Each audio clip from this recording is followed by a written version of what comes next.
முதல்வர் மு க ஸ்டாலின் மற்றும் விளையாட்டுத்துறை அமைச்சர் உதயநிதி ஸ்டாலின் அவர்களின் ஆணைக்கிணங்க நெல்லை மாநகர திமுக சார்பில் நெல்லை மாநகர செயலாளர் சு சுப்பிரமணியன் தலைமையில் நெல்லை டவுன் காட்சி மண்டபம் அருகில் நீர்மோர் வழங்கப்பட்டது.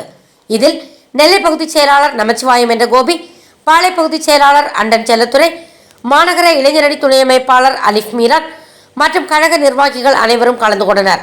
நிகழ்ச்சி ஏற்பாடுகளை நெல்லை டவுன் பேட்டை பகுதி இளைஞரணி துணை அமைப்பாளரும் கனி மொபைல்ஸ் உரிமையாளருமான சௌஃபர் சாதிக் மற்றும் கழக நிர்வாகி ராஜா அப்பாஸ் ஆகியோர் செய்திருந்தனர்.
ஃபார் வாட்சிங் உண்மை செய்திகள்.